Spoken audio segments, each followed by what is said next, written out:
26 novembre 2010. Il est 18h44 dans le petit village de Brembate di Sopra, situé au nord de l'Italie. Yara Gambirasio est une jeune gymnaste de 13 ans. À cette heure-là, elle quitte son entraînement de gymnastique au centre sportif de Brembate pour rentrer chez elle. Son domicile se situe à 700 mètres du gymnase. Pourtant, personne ne reverra jamais Yara vivante. Il faudra plus de 3 mois pour comprendre ce qui a pu se passer sur ce chemin le 26 novembre 2010. Ce crime a choqué l'Italie par sa cruauté et sa violence extrême.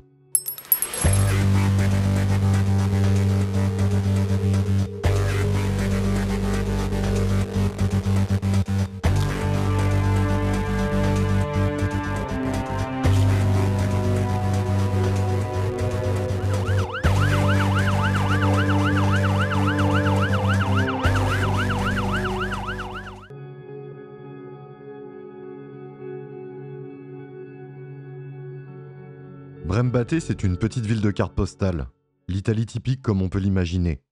Les 8000 habitants qui y vivent sont pour la plupart dans des maisons colorées à flanc de montagne, dans lesquelles ils se chauffent encore avec des cheminées à bois. Ils y cultivent leurs légumes et y élèvent leurs animaux. On peut dire que c'est une petite communauté rurale et paisible, et c'est dans ce contexte que vit la famille Gambirasio. On y retrouve le père, Fulvio, architecte, et sa femme Mara, enseignante.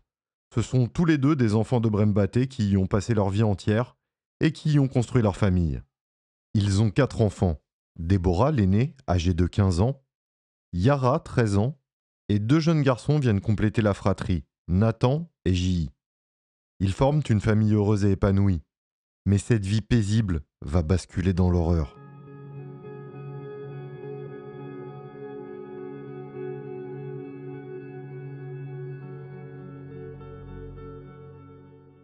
Yara est une jeune fille de 13 ans. Passionnée de gymnastique, elle ne rate jamais un seul entraînement. Elle est aussi bien connue dans le village. Elle y a grandi depuis sa naissance. Elle est d'ailleurs appréciée de tous, car en effet, c'est une jeune fille joyeuse, insouciante et qui a toujours le mot pour rire. Elle aime aussi passer du temps en famille et avec ses amis. C'est une adolescente que l'on peut qualifier des plus normales. Alors ce 26 novembre, c'est tout simplement un jour comme un autre dans la vie de l'adolescente. Elle se rend comme à son habitude à son entraînement pour préparer sa compétition du week-end. Yara quitte la maison familiale. Je vous rappelle que nous sommes en novembre. Il fait froid et il neige dans le petit village italien de Brembate. Mais la jeune fille n'est pas découragée par la météo. Le centre sportif est à 700 mètres de son domicile et elle a déjà fait le trajet des centaines de fois. Le centre sportif est un grand bâtiment qui ressemble à une école. Il possède un large portail, de multiples entrées, des terrains de tennis, une piste d'athlétisme ainsi qu'une piscine. Une fois arrivée sur place, Yara retrouve quelques-unes de ses amies et débute sa séance d'entraînement. La compétition a lieu le week-end suivant. Yara décide de s'entraîner une demi-heure supplémentaire. Pour la jeune femme, c'est ce qui pourrait faire la différence le jour J. Après avoir terminé, elle quitte le bâtiment du centre sportif aux alentours de 18h45. Peu de temps après, elle envoie un SMS à son amie Martina afin de lui donner rendez-vous dimanche à 8h pour se rendre ensemble à la compétition. Ce sera le dernier message envoyé par Yara, mais continuons le déroulé des faits. Dans la petite maison familiale, Mara attend avec impatience le retour de sa fille. Elle garde un œil attentif sur l'horloge de la cuisine qui affiche maintenant 19h. Dehors, la neige tombe de plus en plus fort sur le petit village et il semble urgent pour Mara que sa fille rentre rapidement à la maison. À 19h11, elle décide de lui téléphoner, mais tombe directement sur sa messagerie vocale. Fulvio, le père, et elle décident alors de faire le chemin entre leur maison et le centre sportif. Mais toujours aucune trace de leur fille. Ils décident de prévenir la police, il est aux environs de 19h30. La police prend immédiatement au sérieux la disparition de la jeune adolescente. Ils informent immédiatement la procureure de Bergame, en charge territoriale du village de Brembate. La procureure de permanence ce jour-là n'est pas n'importe quelle procureure. Il s'agit de Letizia Ruggieri, une ancienne enquêtrice de la police criminelle réputée pour son professionnalisme. La procureure décide de déclencher immédiatement les grands moyens en envoyant les policiers municipaux locaux ainsi que les carabinieri, équivalent de nos gendarmes, sur place pour débuter les recherches. La famille de Yara est rongée d'inquiétude. Mais la solidarité se met en place et les habitants du village sortent de chez eux malgré les conditions climatiques pour participer aux recherches. Les pompiers fouillent les bords de la rivière, tandis que la police et des bénévoles inspectent les alentours, les champs, les bâtiments abandonnés. Ils interrogent les passants pour savoir si quelqu'un a vu Yara. Le centre sportif lui aussi est passé au peigne fin. Les chiens pisteurs, quant à eux, suivent initialement le chemin emprunté par la jeune femme, mais s'orientent bizarrement vers un hameau appelé Mapello, à 3 km de là, et non vers la maison de Yara. À ce moment, tombe l'analyse du téléphone de la jeune femme.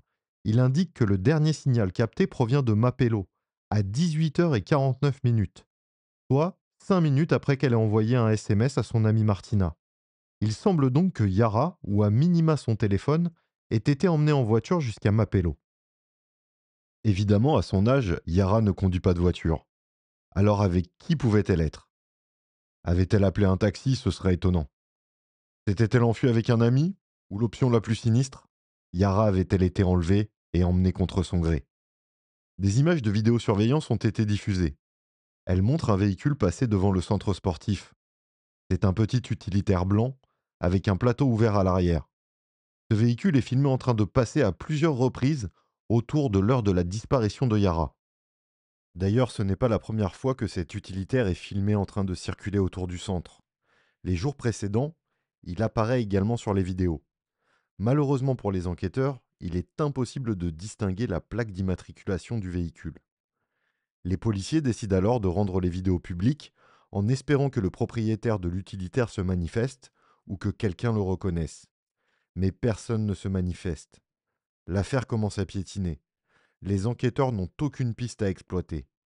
Il faut attendre le mois de février 2011, soit 3 mois après la disparition de Yara, pour que les policiers aient enfin un tuyau.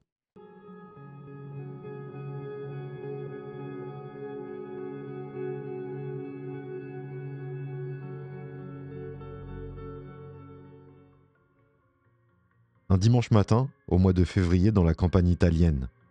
Dans un champ situé au milieu de nulle part, un jeune homme de la région est venu pour apprendre à faire voler un drone qu'il vient de se procurer. Ce champ n'est pas n'importe quel champ. Il se situe à environ 8 km du centre sportif où Yara a été vue pour la dernière fois. Lors de l'essai de son drone, le jeune homme constate que l'engin ne fonctionne pas correctement et doit le poser en urgence un peu plus loin dans le champ. Alors qu'il s'approche des hautes herbes pour récupérer le drone, il voit sur le sol ce qu'il pense être des chiffons et un tas d'ordures. Mais en s'approchant, c'est l'horreur et l'effroi qui le traversent. Il aperçoit des baskets de filles et un corps. Ce corps est partiellement gelé et dégradé. Vous l'avez compris, la jeune Yara vient d'être retrouvée. L'autopsie a révélé qu'elle avait subi un traumatisme crânien, sûrement provoqué par un coup avec une pierre. Elle a été battue avec une extrême violence et elle avait également été poignardée à plusieurs reprises avec un instrument pointu. Mais le plus horrible est que les médecins légistes ont déterminé qu'elle n'était pas décédée suite à ce déchaînement de violence. Yara était toujours vivante après le départ de son bourreau. En réalité, elle est morte de froid après avoir perdu conscience. Il y avait aussi des traces de chaux, un produit chimique utilisé dans le bâtiment. Le produit est dans les voies respiratoires de Yara. La police découvre également une fibre végétale utilisée pour fabriquer des cordes sur les vêtements de la jeune femme. Le tueur avait peut-être travaillé dans le bâtiment, et ce n'était pas tout ce que le tueur avait laissé derrière lui. De l'ADN. L'ADN masculin a été retrouvé sur la lingerie de Yara. D'après les informations disponibles, il s'agissait du sang de son bourreau.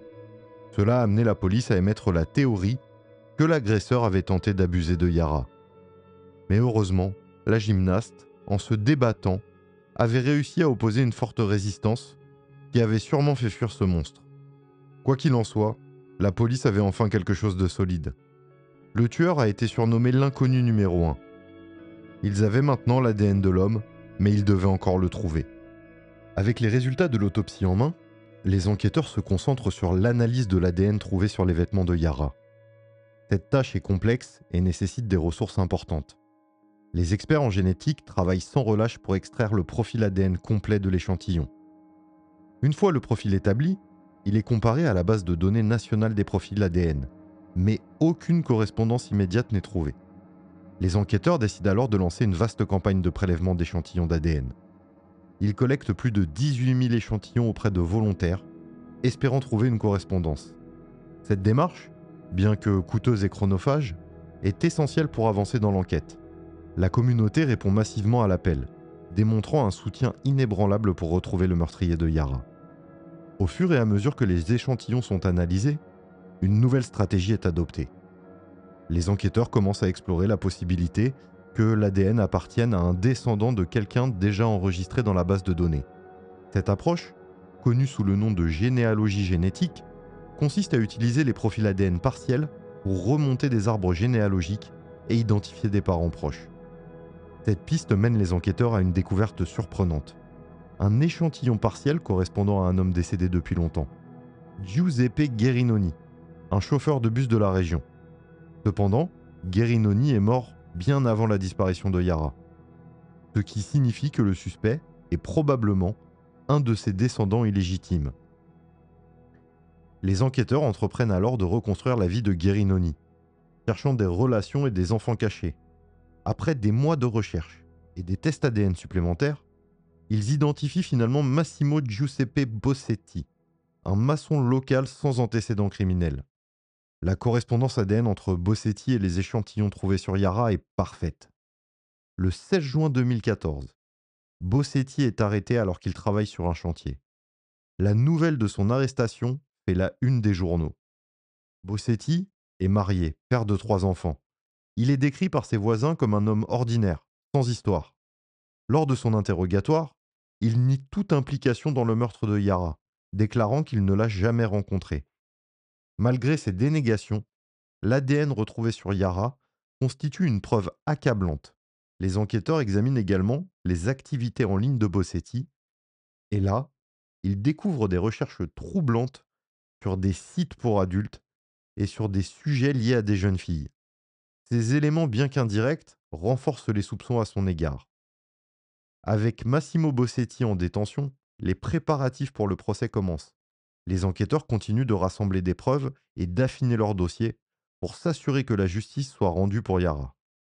La communauté attend d'ailleurs avec impatience le début du procès, espérant que la vérité éclatera enfin.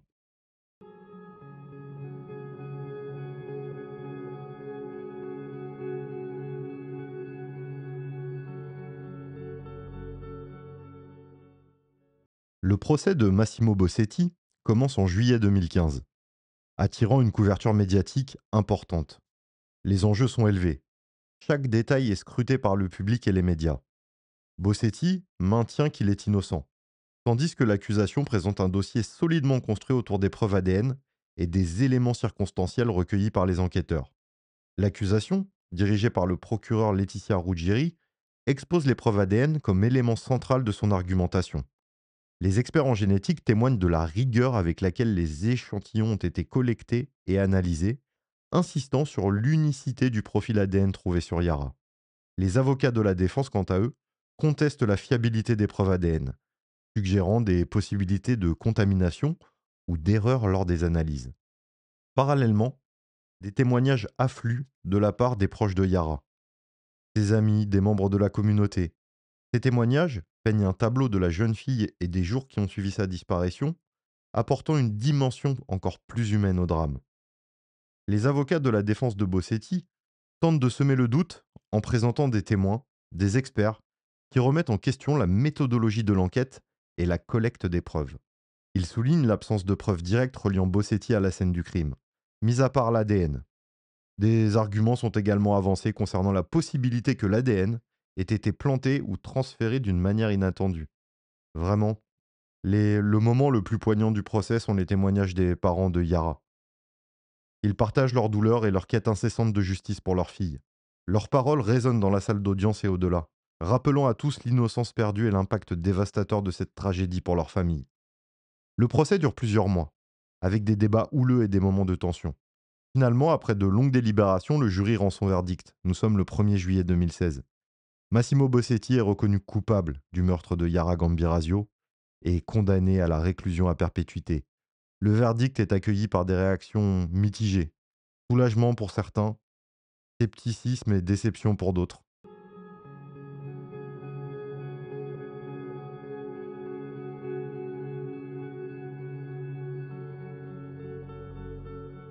L'affaire Yara Gambirasio continue de marquer les esprits en Italie. Elle a mis en lumière l'importance des avancées technologiques dans les enquêtes criminelles, tout en soulevant des questions sur les limites de ces technologies et les précautions nécessaires pour éviter les erreurs judiciaires. La famille Gambirasio, bien que trouvant un semblant de réconfort dans la condamnation de Bossetti, continue de vivre avec le poids de la perte de Yara. Leur résilience et leur dignité tout au long de cette épreuve ont inspiré de nombreux Italiens. Pour la communauté de Brembate di Sopra, la mémoire de Yara est honorée à travers diverses initiatives, telles que des événements sportifs en son nom et des campagnes de sensibilisation à la sécurité des enfants. Son histoire, elle rappelle à tous l'importance de protéger les plus vulnérables et de rester vigilant.